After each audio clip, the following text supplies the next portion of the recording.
คือจริงๆคำว่าการเมืองเนี่ยนะมันคือกลไกกระบวนการในการจัดสรรทรัพยากรสาธารณะที่มีจำกัด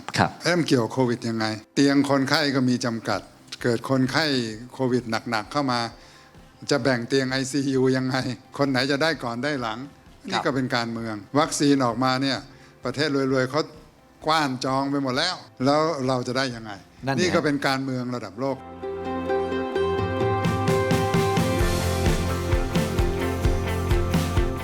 ตอนนี้เนี่ยรัฐบาลต้องตัดสินใจด้วยความยากลำบากมาก คนไทยต้องเข้าใจรัฐบาลตอนนี้เพราะว่า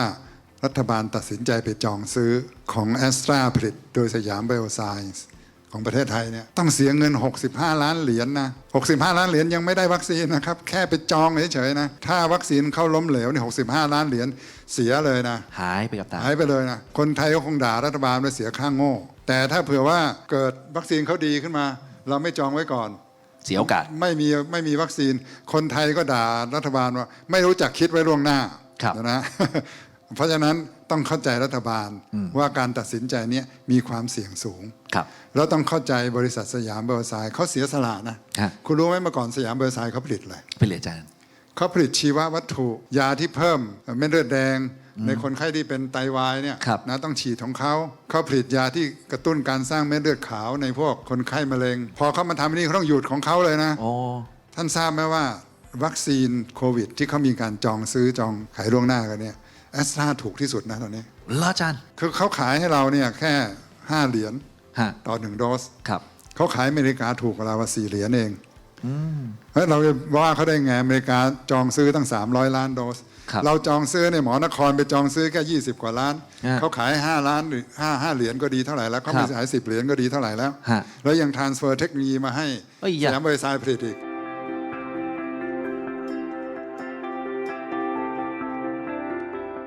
กระทรวงสาธารณสุขโดยรัฐมนตรีเนี่ย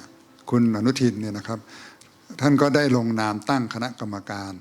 ขับเคลื่อนการจัดหาวัคซีนตั้งในเดือนสิงหาแล้วคณะกรรมการชุดนี้ก็มีคณะทำงาน2ชุดหนึ่งก็เจรจาเรื่องแอสตราเซเนกาเนี่ยสยามไบโอไซน์เนี่ย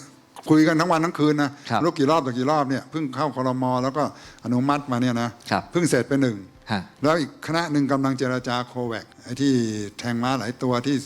มีจององค์การอนามัยโลกกับวัคซีน Alliance เนี่ยอันนั้นกำลังเจรจาอยู่แล้วก็ยังมีการเจรจากับประเทศแบบทวิภาคีเช่นจีนมาเสนอเงี้ยฉันจะให้วัคซีนฟรีกับนักธุรกิจที่ค้าขายกับจีนจะได้เดินทางไปมาได้ก็กำลังอยู่ระหว่างการเจรจานะทั้งหมดเนี่ยต้องเจรจาทั้งนั้นแล้วในฐานะที่เราไม่มีอะไรเนี่ยนะฮะเราเจรจาเสียเปรียบแน่นอนยิ่งเจรจาทวิภาคียิ่งเสียเปรียบมากโควัคเนี่ยก็เสียเปรียบเหมือนกันแต่อย่างน้อยเนี่ยเหมือนแทงม้าทีเดียว7ตัว10ตัวมันก็มีโอกาสถูกมากกว่าโอกาสเข้าวินนะ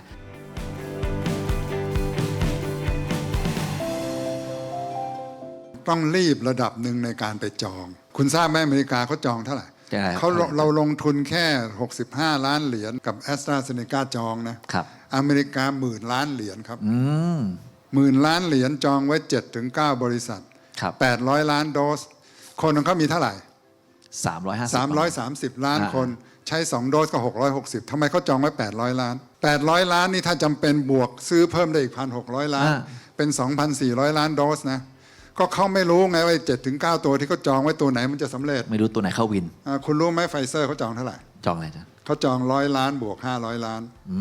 คือได้แน่ๆ100ล้านถ้าต้องการเพิ่มเขาให้อีก500ล้านโดสโมเดอร์นาเขาจองเท่าไหร่ไม่ทราบครับ100บวก500เหมือนกันเพราะนั้นถ้า2ตัวนี้อยู่ที่อเมริกาของตายอยู่ในมืออยู่แล้วเขามี1,000 ล้านโดสเขาสบายๆแต่ว่าเขาเสี่ยงก่อนนะมันเกิดวัคซีนมีปัญหาอะไรกันมารับความเสี่ยงไปก่อนนะ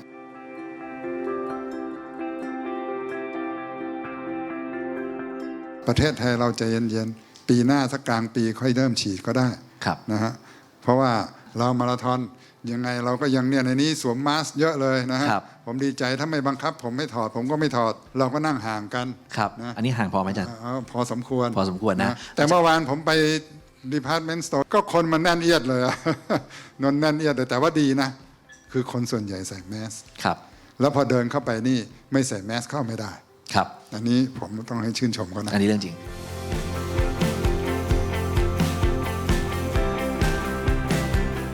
มีทีมงานอันหนึ่งเรียกว่าคณะกรรมการวัคซีนแห่งชาติ คุณหมอนครเป็นเลขาใช่ไหมนี่ในคนนี้แหละเป็นคนชงให้คณะกรรมการวัคซีนแห่งชาติเนี่ย ครับ พิจารณา เพราะฉะนั้นคุณหมอนครนี่ก็ต้องทำงานกับนักวิชาการอย่างไฮแท็บหรืออะไรก็แล้วแต่นะเสนอว่าคนกลุ่มไหนควรจะได้ก่อน ครับ ผมไปแอบทราบมา นั่นแหละอยาก อยากรู้ รู้ตรงนี้ ไหม แหละอาจารย์อยากรู้มาก อันดับแรกพวกบุคลากรสาธารณสุขได้ก่อน บุคลากรที่ทำงานเกี่ยวกับความมั่นคงพวกดูแลน้ำประปาไฟฟ้าอะไรพวกนี้นะครับ พวกนี้ต้องให้เขาก่อน โอเค นะแล้วเขาก็ตั้งเป้าไว้ว่าเขาไม่ได้ดูเรื่องการป้องกันควบคุมโรคเป็นหลักเขาดูป้องกันไม่ให้คนตายเป็นหลัก ครับ เพราะฉะนั้นเขาก็จะเอาพวกกลุ่มเสี่ยงสูงคนแก่ที่เป็นเบาหวานเป็นความดันเป็นโรคหัวใจ ขณะนี้นะที่เขาแพลนไว้นะ เข้าใจ นะยังไม่ตัดสินสุดท้ายนะ เดี๋ยวพอวัคซีนใกล้ๆมาแล้วคงต้องมีการเคาะกันอีกที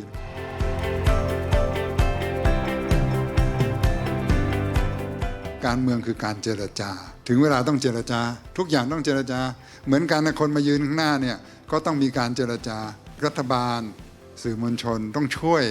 ทำความเข้าใจกับประชาชน ครับ ทีละขั้นทีละตอนทีละขั้นทีละตอนคุยไปเรื่อยคุยไปเรื่อยอย่างรายการเนี่ยดี ฮะ นะทำให้ประชาชนเริ่มเข้าใจว่าฉันไม่ใช่กลุ่มเสี่ยงนะครับ ฉันทีหลัง หรือจะเอาแบบที่เมื่อกี้เนี่ยคุณมิ้งก็เสนอ ฮะ นะไม่เอาคนหนุ่มคนสาวก่อน เพราะคนหนุ่มคนสาวเป็นคนเอาเชื้อไปติดคนแก่ อ๋อ นะ